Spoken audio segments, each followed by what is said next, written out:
Debal, I think, like I said in the beginning, this is it's a real disaster globally. I mean, in the past we've had, challenges. I mean, if there's been a hurricane in the Caribbean, it's a hurricane in the Caribbean. If there's an earthquake in Japan, it's an earthquake in Japan. If the monsoons wreak havoc in India, it wreaks havoc in India and a few of the neighboring countries. If we have a famine in Africa, it is a famine in Africa. Yes. But, I mean, here we are talking about something that impacts the way that we live globally. I mean, the fact that we have people going through our airports around the world every single day and potentially exposing themselves to the coronavirus means that this actually potentially exposes literally everybody in the world. And this, like I said earlier on, also impacts on the own measures that we take. It impacts on the way that our governments will look. And at the onset, I think I also want to really commend the Kenya Bankers Association with the initiatives that we saw yesterday that were announced by the governor of the Central Bank of Kenya. I mean, the measures that they came forward with are certainly going to go a long way. And like you can see in the headlines today in the Standard, that Kenyans want money.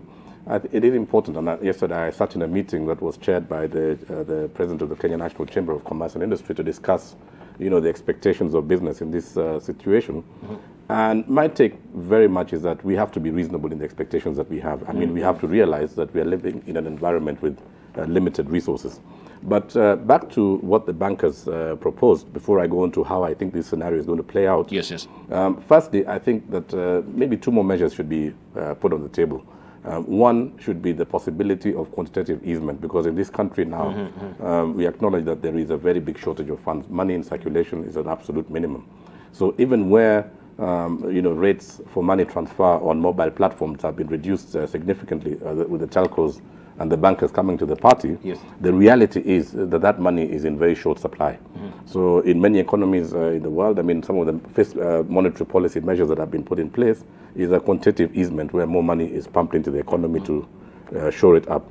And the second measure that we are looking as business perhaps for the bankers and for the central bankers to consider is a reduction of the base rate of interest, because even if you negotiate to pay only your interest or to negotiate to defer your installments, the reality is that we are still operating from from a significantly high rate of interest. In terms of how I expect this to play out, I mean, if we look at the way the numbers are propelling themselves, I mean, with Italy, which has a far more advanced healthcare system than ours, recording 475 deaths yesterday, I think it is also crucial that our government enhances its ability to diagnose and to test.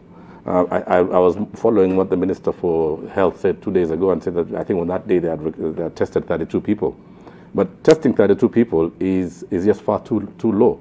I mean, it makes it very difficult for us to establish what the real numbers are. And I would like to suggest that Minister Kagwe should actually come forward and tell us how many testing kits do we have in this country and what is the ability to diagnose the real extent of the spread of coronavirus in Kenya. Because, in New York, for example, they've been testing 10,000 people every single day. But if we are testing 32 in a population of close to 50 million people, perhaps we don't get the real picture of what prevails on the ground. So in terms of how I expect it to play out is certainly employers will be under pressure. And many of them will be looking to reduce their workforce. And my appeal on this case is that, we should try as much as possible, and I've seen KQ today show leadership, to consider perhaps taking a pay cut across the board instead of taking people out of employment. I think the challenges that Kenyans are facing today with a very high rate of unemployment is such that if we take more people out of employment, we are going to create greater social pressure in this country. This crisis also impacts significantly on service delivery. I mean, many people are not at their places of work. Hotels and restaurants are closed. The tourism and hospitality industry has been hugely affected. It will impact on people's ability to meet their obligations, their tax obligations, their loan repayments, and I think that speaks to the measures that have been imposed that have been brought forward by the Kenya Bankers Association. It also impacts on security. A few days ago, we saw the people at the port. I mean, not at the port, sorry, at the beach boys in the coast. Yes. Say that they rely on the beach for their day-to-day income.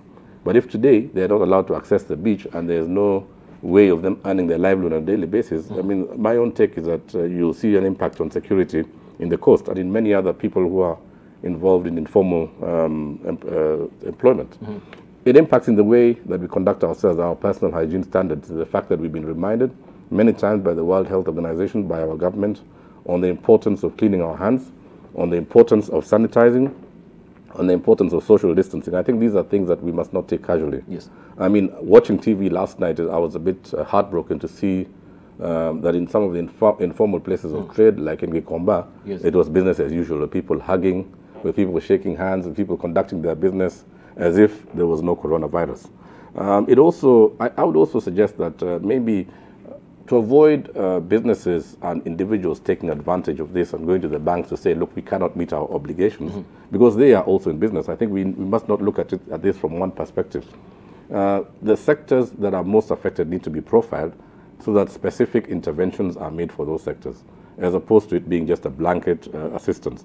And for the small and medium-sized enterprises, I'm of the opinion that a lot more support, even more than financial, needs to be given to them.